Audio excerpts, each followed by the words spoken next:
All right, welcome back. The mayor and NYPD giving an update on the situation at Columbia right now at police headquarters. Let's listen in.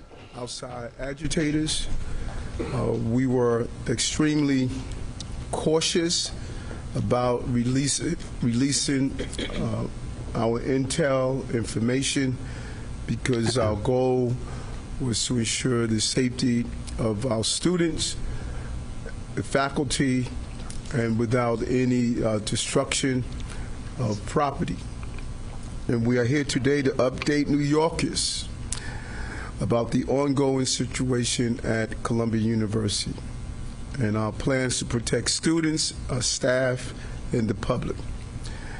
And we were well aware, based on a series of observations, that what should have been a peaceful protest that is part of the constitutional rights of Americans has clearly been co-opted. A right which this administration supports and defends, to voice your concern. But we have also will continue, and we have sounded the alarm numerous times before about external actors who are attempting to hijack this protest.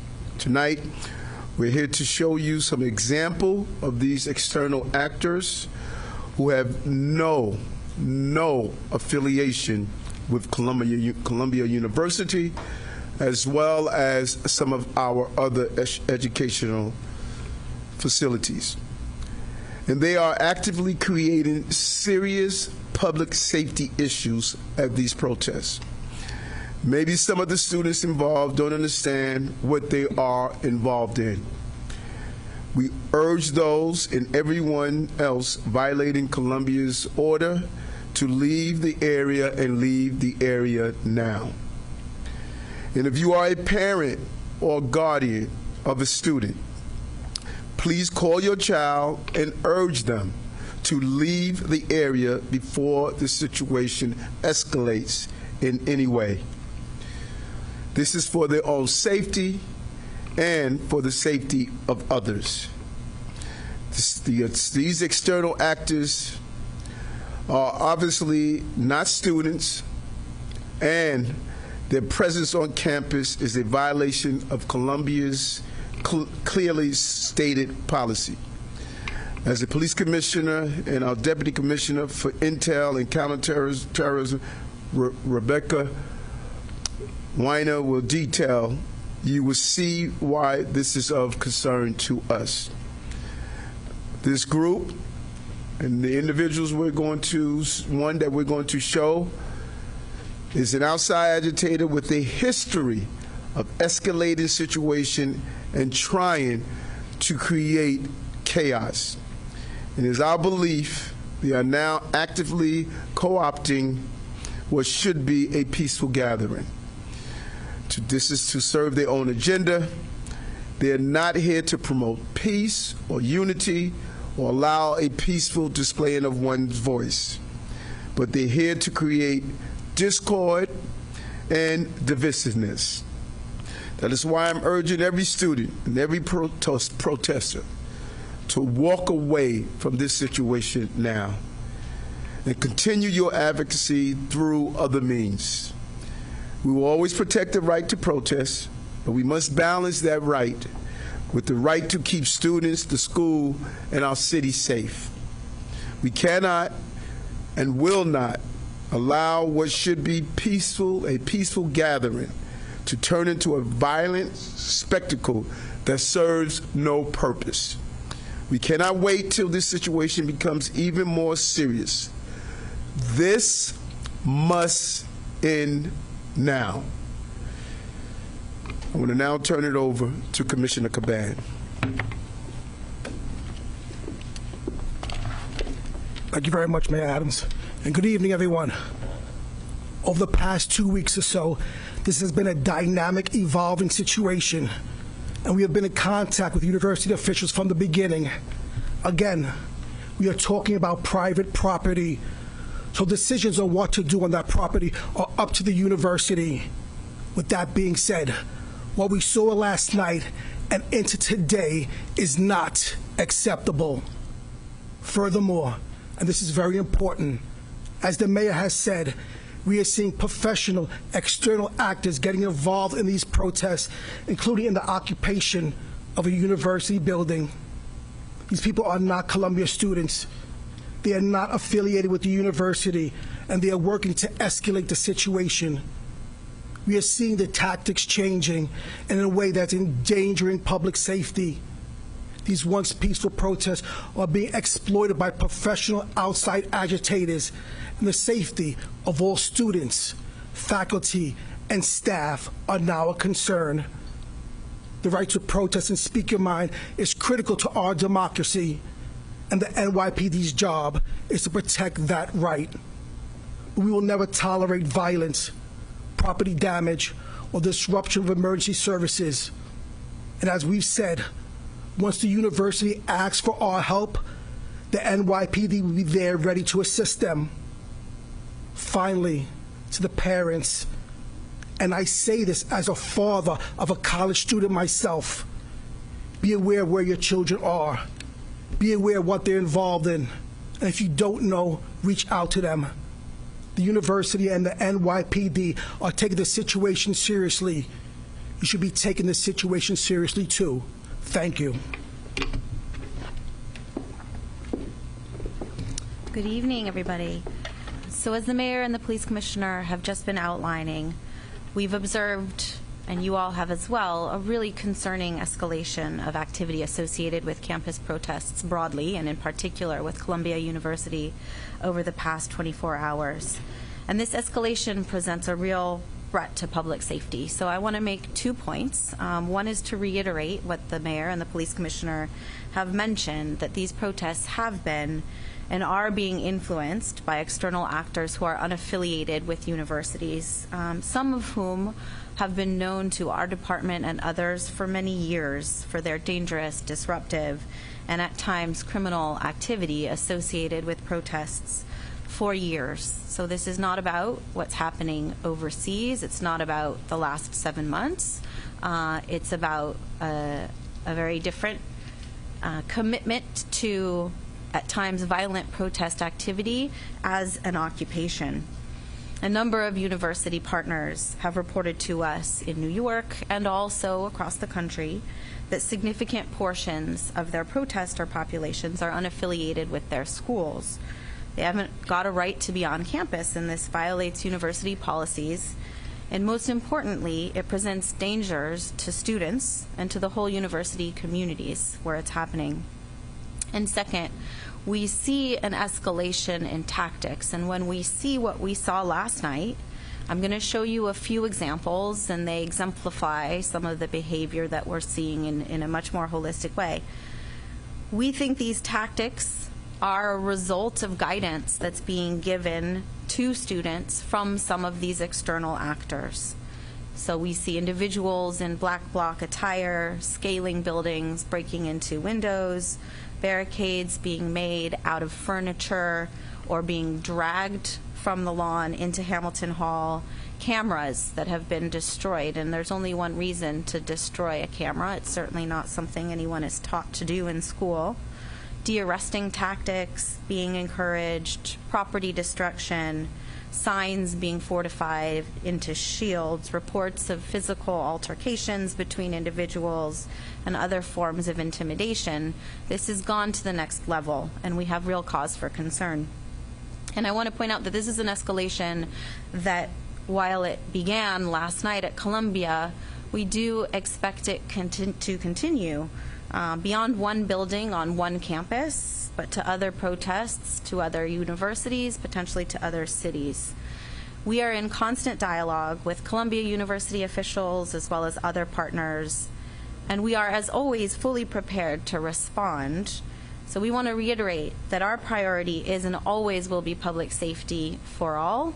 And I'm going to show you what is a 2-minute video clip. And again, some of this may be a little bit hard to interpret, But it shows us, who've been looking at this stuff for quite some time, two things. One is the presence of some external folks who are not affiliated with school, and the second is the evolution and the change in tactics that we witnessed last night.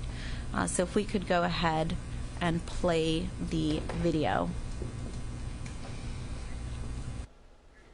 Okay, we are in the midst here of watching the NYPD top brass and the mayor describing the situation at Columbia University as literally here on the verge of potentially getting out of control. And they're blaming outside actors, as they put it, professional protesters, for getting involved and really escalating and ratcheting up the stakes in the situation there at Columbia. Joining me now is CBS 2's Marcia Kramer. You heard the mayor say, parents, get your kids out of there because this is looking bad. I guess the question is the mayor going to bring the police in? You know what? I'm being told we're going to go back to the news conference. Sorry about that.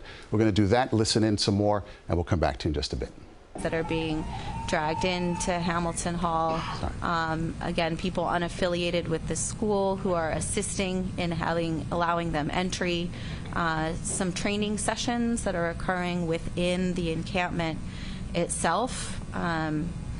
You know, that is something that the university has been very clear that only university students are to be allowed within the encampment.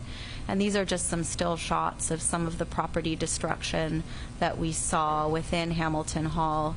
The windows breaking, the barricading, using furniture to prevent ingress and egress. And, you know, you can see quite obviously that this is a public safety concern for the students themselves, for the protesters themselves, for anybody else on campus. The broken windows, more barricades, human beings chained together to try to prevent entry into the buildings.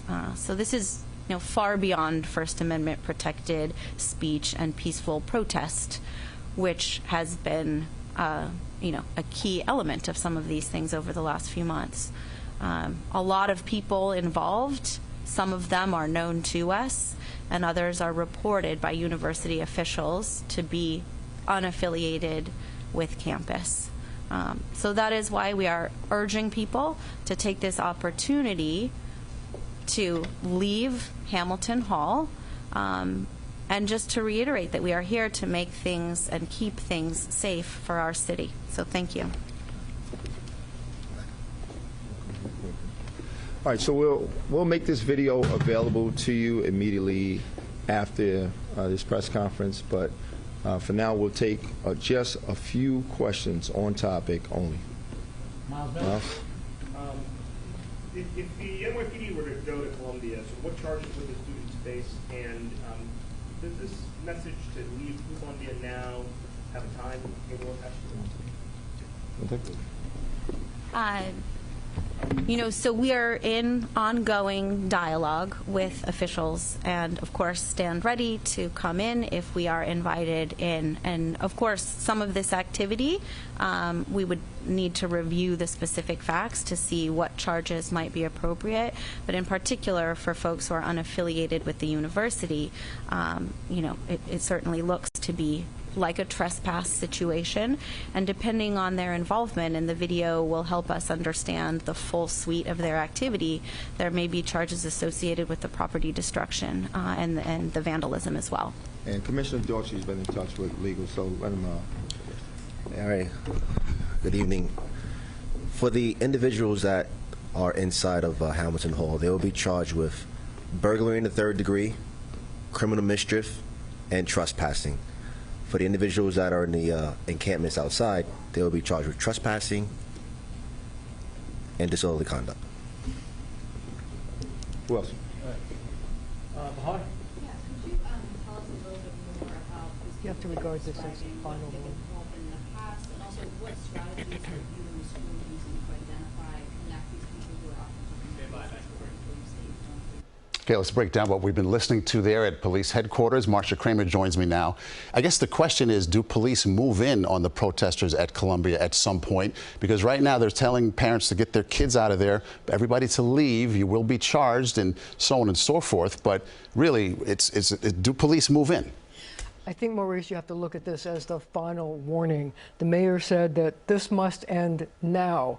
And they also said, both the police commissioner, the mayor, and others have said that they are prepared to act. And I know from police sources that I spoke to just before the press conference that they are ready and prepared to take action. They're waiting for a final go-ahead as the people from Columbia University continue to negotiate, because obviously everybody wants a peaceful end to this. But they're telling people that the people inside are trespassing. They're going to be charged with burglary, criminal trespass, and criminal mischief. And the thing about it is that gives the city the right to go in, because they say this is a public safety issue now, and therefore it's not just the university. So they're laying the groundwork for possibly going in. Again, they're trying to have a peaceful end to this. Both the police commissioner and the mayor and the Homeland Security person all saying that we want this to end peacefully. But one thing you have to pay attention to is that they said, because they know who these agitators are. They see them all the time. They expect it to expand to other campuses in New York City and around the country. And they're trying to prevent that. And they're saying that they're getting this information, how to build barricades, how to decommission the cameras, how to get food. We saw the pictures of them bringing food up. And all of those things they're given instructions by these outside agitators. The city is going to make sure that doesn't happen. And when you look at it, I mean, we saw it ratchet up overnight. They broke down glass, they broke windows, they busted up doors, they trashed the place and got into Hamilton Hall. And then they're using a pulley, as you say, to bring food up. That's not something that students would have the wherewithal and the sort of technology or the thought process to do. So they're blaming these outside professional protesters. They've got their eyes on them, as you say, and they're saying that is what this is all about. Well, I think they're also worried about this spreading. Remember, other places in New York City are not, and other campuses are not private property, so they're worried that it's going to spread to City University, NYU, and other places. Okay, Marcia, thanks for the insight.